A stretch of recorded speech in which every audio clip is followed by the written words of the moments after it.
ज्या समाजाला मी येते माझी ओळखच एक शिवी म्हणून आहे. एखाद्याला तुम्ही जर शिवी दिली हिजडे चांगला माणूस सुद्धा लाजेल की नाही. तुम्ही विचार करा, ती माझी ओळख मला पुसताही येत नाही आणि सांगताही येत नाही, अशा द्वंद्वेमध्ये आम्ही अडकलेलो आहोत. समाजातल्या सगळ्यांचाच कधी ना कधीतरी तृतीयपंथीयांशी संबंध येतो, पण तुझं नाव काय हा साधा माणुसकीचा प्रश्नही कधी विचारला जात नाही. पहिल्यांदा तो स्वतःशी संघर्ष असतो. ही आयडेंटिटी स्वीकृत करण्याचा मोठा संघर्ष ते करत असतात. त्याच्यानंतर घरातल्या लोकांशी संघर्ष असतो ॲक्सेप्ट करण्यासाठी. त्याच्यानंतर सोसायटीचे संघर्ष असतो आणि शेवटचा संघर्ष आहे की आम्ही देशातली माणसं आहोत की नाही. आपल्यापैकी प्रत्येकाच्या घरामध्ये जन्माला येणारी कोणीही व्यक्ती ट्रान्सजेंडर असू शकते आणि त्या संपूर्ण रेंज मधली असू शकते. ही शक्यता आपण आयुष्यात अनेकदा गृहीतच धरत नाही. आणि असं काही घडलं तर ती अडचण आहे, ती समस्या आहे, तो प्रॉब्लेम आहे असं न मानता या सगळ्याकडे तुम्ही अधिक साकल्यानं पाहणं हे या पुस्तकाचा हेतू आहे. सावित्रीबाई फुले पुणे विद्यापीठात जेव्हा हा कार्यक्रम झाला, लाईव्ह स्ट्रीमिंग केलं होतं. अनेक लोकांनी, विद्यार्थ्यांनी हा संबंध महाराष्ट्रभर कार्यक्रम पाहिला होता आणि खूप चांगल्या प्रतिक्रिया आल्या. ह्या परिषदेमधले हे जे सगळं संभाषण झालं, हे जे विचार आले, हे जे त्यांचे अनुभव आले, ते सगळे याच्यामध्ये आम्ही शब्दांकित केलेलं आहे.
लहान मुलांनी कधी कुतूहलाने विचारलं पालकांना की तृतीयपंथीय कोण आहेत, तर त्यांचं उत्तर पण टाळलं जातं. पालकांनाच हे उत्तर माहीत नसतं.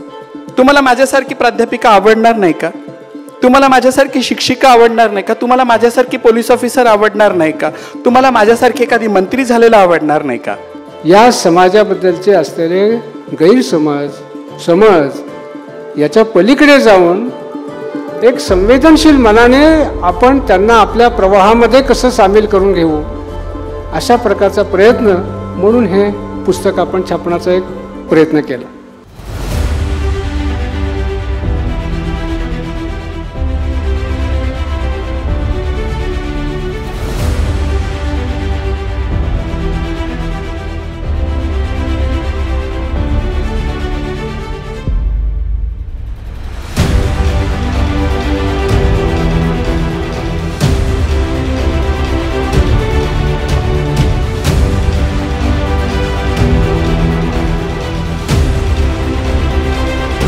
जागतिक प्लॅटफॉर्मवरती हा विषय वेगळ्या पद्धतीने मांडला गेलेला आहे. ऑलरेडी जगामध्ये या विषयावर काम झालं, पण भारतामध्ये तितकं काम झालं नाहीये.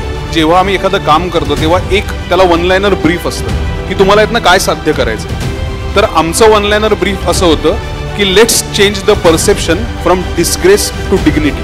तुमच्या प्रत्येकाच्या मनात जर ही गोष्ट आता डिस्ग्रेस म्हणून असेल तर ताली पाहिल्यानंतर ती डिग्निटीवर गेली पाहिजे.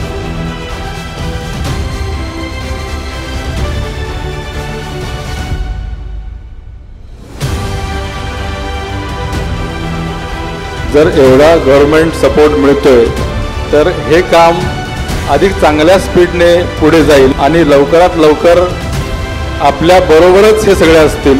आज आमची लोक डॉक्टर झालेले आहेत, इंजिनियर झालेले आहेत, समाजाच्या मुख्य प्रवाहात ते जुळत आहेत आणि येणाऱ्या काळामध्ये जर तुमच्या लोकांचा साथ त्यांना भेटला तर अजून पुढेही ते येतील, अजून कलेक्टर, बॅलेन्सर आणि मॅजिस्ट्रेट होतील.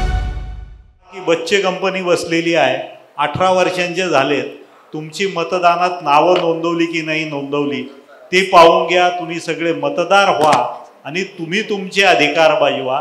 यानंतर आम्ही भारताचे नागरिक असंच म्हणू, आम्हीही म्हणण्याची वेळ कुठल्याही समाज घटकावर येणार नाही, हे पाहण्याची जबाबदारी आपण सगळे घेऊ.